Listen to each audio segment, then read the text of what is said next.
나를 위해 우리를 위해 큰 사랑으로 십자가를 지신 예수님의 그 큰 사랑을 이 시간도 찬양합니다. 죄인들을 구속하시기 위해서 몸값으로 자신을 내어주시고 끝까지 사랑해 주신 그 은혜와 사랑을 오늘도 기억하며 주님 앞으로 나아왔습니다. 오늘도 그 큰 은혜에 대한 감사, 감격, 또 기뻐하는 은혜의 날 되게 해 주시옵소서. 함께 합심하여 기도합니다. 저희들의 기도를 응답하여 주옵소서. 예수님의 이름으로 기도드리옵나이다. 아멘. 하나님의 말씀은 마태복음 22장 23절부터 33절까지의 말씀입니다. 함께 교독하시겠습니다. 같은 날 사두개파 사람들이 예수께 와서 부활이 없다고 주장하면서 예수께 말하였다.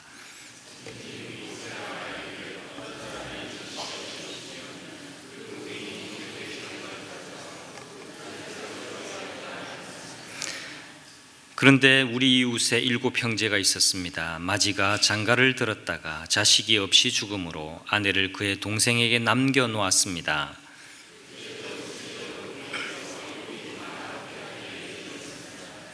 맨 나중에는 그 여자도 죽었습니다.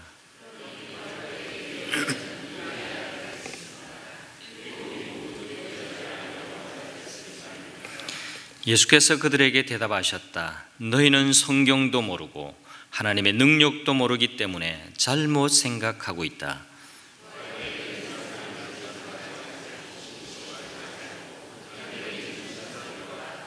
죽은 사람들의 부활을 두고 말하면서 너희는 아직도 하나님께서 너희에게 하신 말씀을 읽어보지 못하였느냐?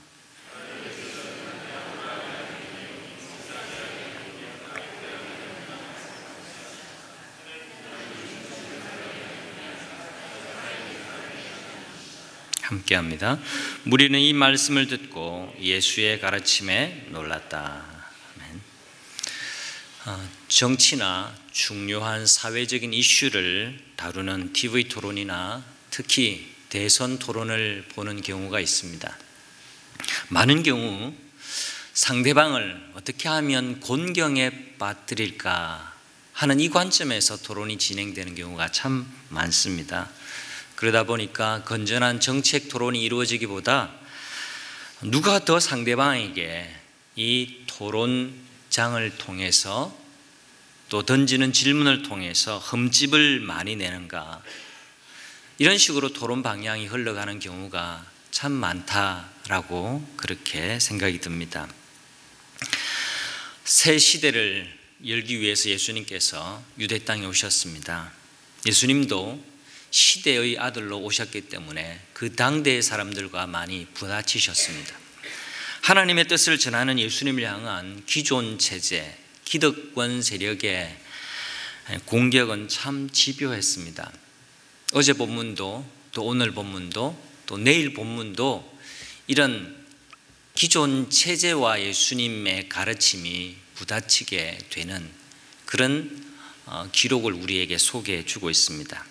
바리새인들, 또 바리새인들과 상극이라고 할 수 있는 헤롯 당도 서로 예수님을 잡아 죽이려는 그런 목적 아래 연합을 하게 되어지죠. 그래서 어제 와서 이것이 가이사의 동전인데 가이사에 바쳐도 됩니까? 라는 시험을 하고 있었습니다. 오늘 본문에 보니까 사두개파 사람들이 예수님께 굉장히 곤란한 함정 질문을 가지고 예수님께 찾아왔습니다. 원래 사두개파 사람들, 사두개인이라고 하는 뜻은요, 다윗 왕 시대의 대제사장이었던 사독, 이 사독의 이름에서 유래를 했습니다. 사독과 사두개라는 발음이 유사해서 이들은 제사장 사독의 후예들일 것이다 라고 생각을 많은 사람들이 합니다. 이들은 성전을 관할했습니다. 사회의 핵심 계층이었죠. 성전을 관할했기 때문에 우리가 쭉 묵상해 왔던 본문의 기억을 또 올려보면 이들은 경제적으로 또 종교적으로 막강한 권력을 가진 영향력 있는 사람들이었습니다. 이들은 지식층이었고 또 아주 현실적이고 이성적인 사람들이었습니다. 이들은 모세 오경만을 중시했던 또 다른 특별한 그룹의 사람들이었습니다. 성경 중에 모세가 기록한 첫 5권만 하나님의 말씀으로 인정하고 그 말씀에 근거해서 이들이 세우는 종교 체계를 그들은 만들어 갔습니다. 그래서 그들은 천사도 믿지 않고 부활도 믿지 않았다고 23절에 우리에게 소개해 주고 있죠. 이런 사두개인들이 예수님께 찾아와서 질문을 했습니다. 물론 불손한 의도에서 하는 질문이었던 것이죠. 이들은 있는 법에다가 있을 법하지 않는 아주 극단적인 예를 가지고 예수님께 질문을 합니다. 우리가 읽었던 것처럼 어느 집에 7형제가 있었는데 첫째가 결혼을 해서 가정을 이루었습니다. 그런데 안타깝게도 이 첫째가 자식을 보지 못하고 그만 죽고 말았습니다. 그런데 둘째부터 7째까지 그렇게 첫째의 아내였던 형수에게 들어가서 결혼을 했는데 다 자식 없이 죽고 말았습니다. 예수님, 부활 때에 과연 이 여인은 누구의 아내가 되는 겁니까? 라고 질문을 하는 겁니다. 먼저 이 질문에 대한 기본 이해가 필요합니다. 이 법은 있었습니다. 신명기 25장에 보면 형사 취수혼, 형이 죽었을 때 형의 아내를 취해서 결혼하고 자식을 낳도록 하고 가문을 이어가도록 하는 법이 신명기 25장에 있습니다. 그런데 이 법의 기본 취지는요, 여성들이 이 법을 좀 오늘날의 여성들의 입장에서 볼 때 이 법이 별로 이렇게 마땅치 않게 여겨질지 모르지만 이 법의 취지 몇 가지 중에 가장 중요한 취지는 당대에 홀로 된 여성이 살아갈 길은 너무나 막막했습니다. 남편 그리고 자식이 여성을 지켜주는 울타리 역할을 하던 사회였어요. 그렇기 때문에 남편이 없이 홀로 살아간다는 것은 여성에게 굉장히 불리한 그런 상황이었습니다. 그래서 남편의 집안에서 여자를 보호하게 한 것이 이 형사취수혼법의 기본 취지 중에 하나이기도 하죠. 그런데 문제는 이 법에다가 아주 곤란한 경우의 수를 갖다 붙이면서 이들은 부활이 과연 있을까요? 부활이 있다 손 칩시다. 그러면 이 경우는 어떻게 할 거예요? 어떻게 설명할 겁니까? 라고 예수님께 따져 묻고 있는 겁니다. 이들의 의도는 분명했습니다.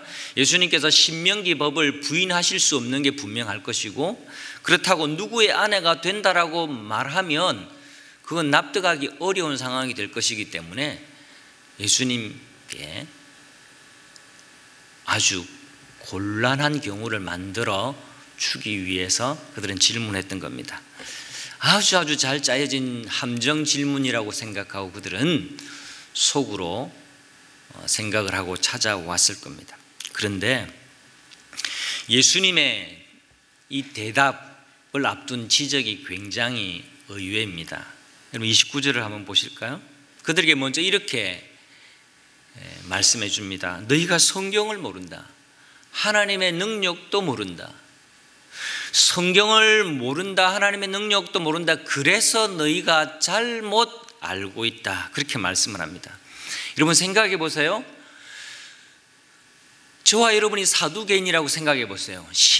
자기들이 달달 외우던 신명기 25장을 들고 판례를 가지고 찾아왔어요. 그런데 예수님께서 그걸 먼저 다루시기 전에 너희가 성경도 모르고 하나님의 능력도 모르니까 잘못 생각하고 잘못된 질문지를 가지고 들고 왔다라고 지적을 먼저 해주고 계시는 겁니다. 그들은 모세오경을 달달 외우던 사람입니다. 성전을 관할하던 사람입니다. 하나님의 법에 대해서 누구보다 더 잘 안다라고 생각했던 사람이에요. 그런데 예수님의 반전 대답이 여기 있습니다. 아니, 더 정확하게 말하면 핵심을 들추어 내시는 예수님의 통찰력이 여기 보입니다. 사두개인들에게 너희가 성경을 모른다고 지적하신 것에 대해서 여러분 다시 한번 잘 생각해 보십시오. 그들은 누구보다 모세오경을 잘 안다라고 생각하던 종교 전문가들이었습니다. 그런데 잘 몰랐습니다. 한 겹 더 벗겨서 우리가 들어가 보면 이 사두개인들은 말씀을 자기 입장에다가 맞추기에 급급했을 뿐 하나님이 주신 모세오경, 하나님이 주신 놀라운 말씀을, 그 진리에 자신을 순종할 마음은 1도 없었습니다. 그것을 간파하시고 예수님께서 그들 향해서 일갈해 주십니다. 너희가 많이 안다라고 생각하지만 너희는 성경을 모르고 있다. 하나님의 능력도 모른다. 그래서 잘못 알고 있다. 여러분, 우리 많이 알지만 잘못 알고 있으면 인생에 아무 도움이 안 됩니다. 그 허점을 예수님께서 지적하고 계시는 겁니다. 성도 여러분, 우리도 그럴 수 있습니다. 나도 그럴 수 있습니다. 그럴 수 있다는 것을 우리는 경계로 받아들여야 됩니다. 어제 본문에 찾아왔던 바리새인들, 헤롯 당원, 오늘 등장하는 사두개인의 모습 속에 나의 잘못된 신앙 습성이 함께 녹아있지는 않는지 경계로 잘 살펴볼 필요가 있습니다. 오래 신앙생활을 하고 신학을 하고 직분을 가진 사람이 되었지만 성경을 모르는 사람, 하나님의 말씀을 받지 못하는 사람이 될 가능성이, 그 위험이 우리 모두에게 있습니다.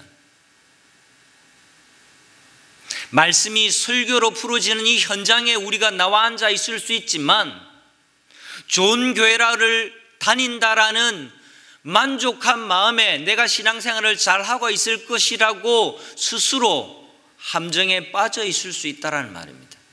내가 성경을 많이 알고 내가 신앙의 연수도 굉장히 많고 나는 알 만큼 안다라고 생각하는 그 생각 속에 사두개인이 빠져 있는 함정이 있을 수 있다라는 것이죠.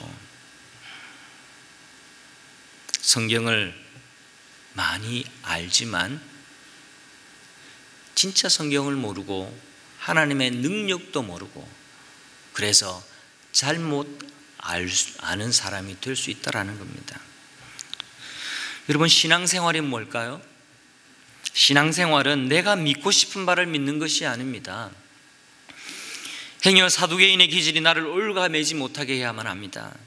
진리를 받아들이는 마음, 내가 진리에 순종하려는 마음이 우리 속에 다시금 봄날처럼 우리 영혼 속에 새싹과 같이 돋아날 수 있기를 간절히 소원합니다. 반대로 내가 믿고 싶은 것, 내가 받아들이고 싶은 대로 믿는 것, 내가 받아들일 만한 내용, 그것을 편하게 받아들이는 것, 그것은 믿음이 아닙니다. 어떤 면에서는 진리는 나를 불편하게 만드는 경우가 굉장히 많습니다. 말씀이 여러분에게 불편을 만들기 시작합니까? 말씀이 전혀 내게 부담이 되지 않고 그냥 객관적인 하나의 정보로만 들려주십니까? 많은 경우 진리는 우리를 굉장히 불편하게 합니다. 용서하기 정말 싫고 힘든데 주님의 말씀은 용서하라, 풀라, 품어주라, 그렇게 말씀하는 경우가 많습니다. 성공을 최고라고 소리를 치는 세상에 우리 모두가 사는데 하나님은 내게 십자가를 지라, 십자가의 길을 가라, 좁은 길을 가라고 하십니다. 나는 축배의 잔을 마시고 싶은데 주님께서 마셨던 그 잔을 너희가 마실 수 있겠니? 라고 물으시는 겁니다. 주님이 마셨던 그 섬김의 잔을 너희도 마시라고 우리에게 말씀하고 있는 겁니다. 여러분 기억하십시오. 신앙생활은 내가 믿고 싶은 것을 믿어주는 것, 그것이 신앙생활이 아닙니다. 신앙생활은 성경이 내게 말씀하신 바를 따라 순종하며 사는 것, 이것이 신앙생활입니다. 사두개인들은 자기들이 믿고 싶은 것을 정해놓았습니다. 부활이 싫었습니다. 왜요? 싫은 데는 다 이유가 있죠. 이 땅의 삶이 경제적으로 기득권을 누리던 그들의 삶을 생각해 보면 답이 나옵니다. 이 땅에 안정된 그들의 삶이 부활 없이 다음 세상에 이어진다라고 그들은 생각을 했습니다. 부활 사건을 통해서 새로운 세상이 열리면 그들이 누리던 모든 것은 잃어버릴지 모른다라고 생각했기 때문에 그래요. 그들의 내면에는 이 세상에서 누리던 모든 것을 다음 세상에서도 이어가겠다라는 욕망이 숨어져 있는 겁니다. 예수님께서 만약 이 대답으로만 대응했다면 논쟁의 불꽃만 튈 뿐 그들에게 큰 충격이 되지 않았을 겁니다. 예수님은 더 나아가십니다. 그들의 전공 과목과도 같은 모세오경을 내용으로 그들의 입을 다물게 하십니다. 33절에 보니까 무리는 이 말씀을 듣고 예수의 가르침에 놀랐다.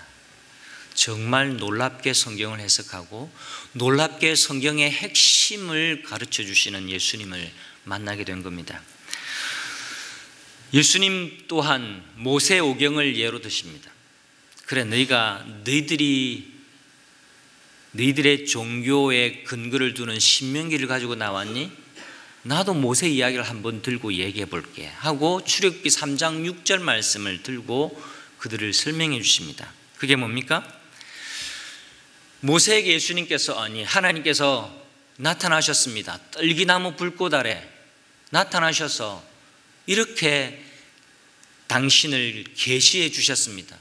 하나님, 당신이 누구십니까? 그렇게 물을 때 모세에게 하나님 이렇게 당신을 계시해 주셨죠. 나는 아브라함의 하나님이요 이삭의 하나님이요 야곱의 하나님이로라, 그렇게 말씀하셨습니다. 그때 그 장면을 다시금 이 사두개인들에게 언급해 주시는 겁니다. 모세를 만났을 때 하나님은 뭐라고 말씀하셨지?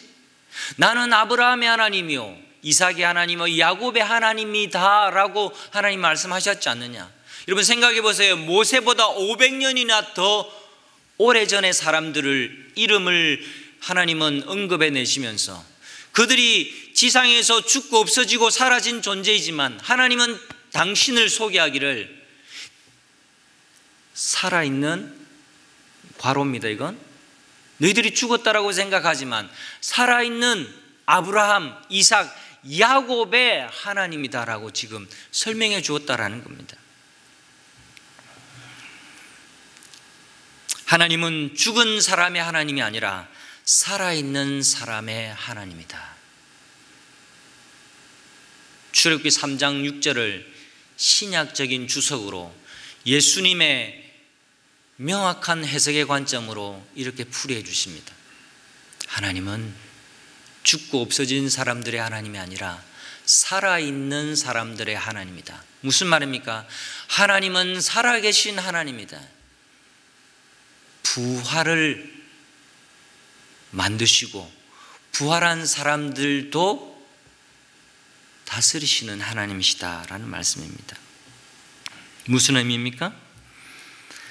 오늘날 이것이 우리에게 어떤 의미를 갖게 합니까?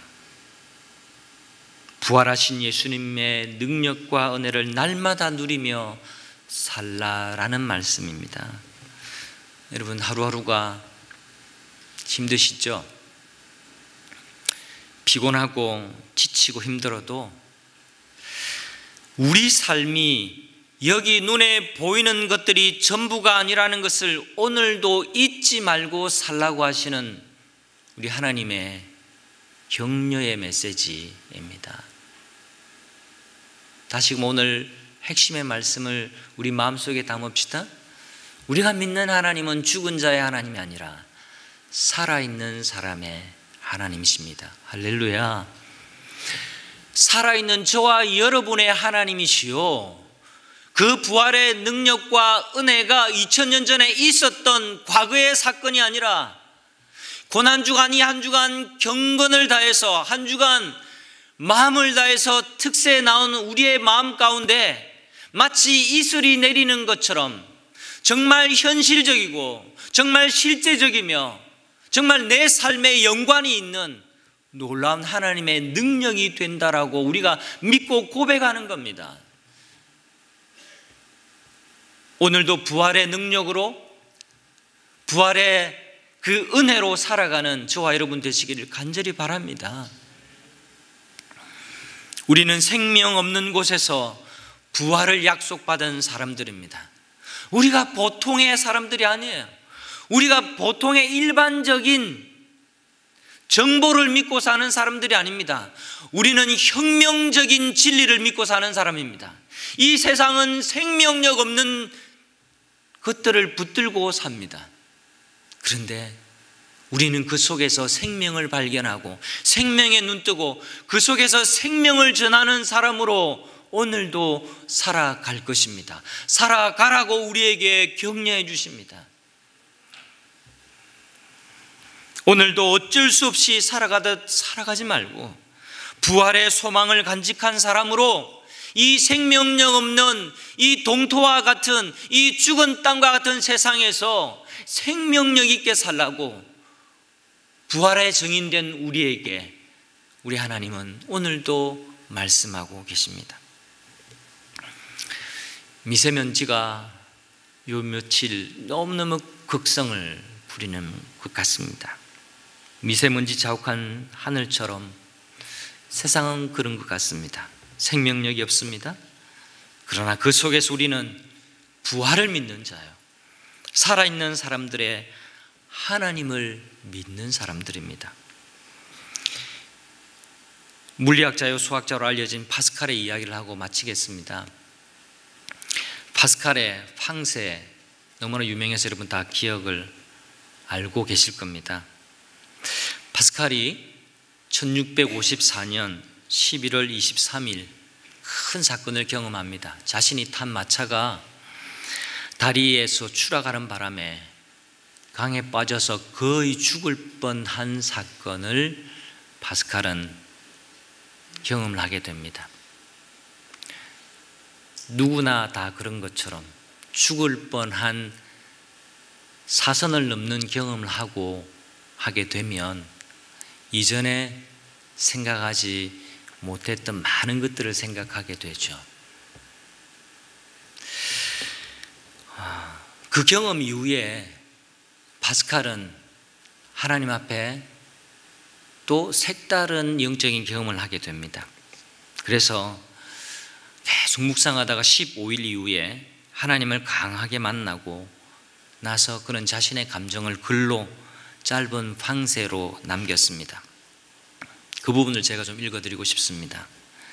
1654년 은혜의 해 11월 23일 월요일 밤 10시부터 12시 30분 사이, 불, 하나님의 아브라함의 하나님, 이삭의 하나님, 야곱의 하나님, 철학자의 하나님, 지식인들의 하나님이 아니라 예수 그리스도의 하나님, 나의 하나님, 감격, 환희, 감사, 기쁨, 평안. 그의 영혼이 토해낸 고백이었습니다. 성도 여러분, 살아있는 사람의 하나님, 살아계신 하나님, 특세 기간에만 특별히 느낌으로 임재하시는 하나님이 아니라 일상에서 경험할 수 있는 하나님이신 줄 믿습니다. 이 하나님을 오늘 우리의 일상에서 만나기를 소원합니다. 일터에서도 오늘 만나시기를 바랍니다. 일터에 찾아오시는 하나님을 우리 삶의 현장에서, 가정에서 오늘도 이 하나님을 만나서 감격, 환희, 감사, 기쁨, 평안을 누리는 복된 하루 되시기를 우리 주님의 이름으로 축복합니다.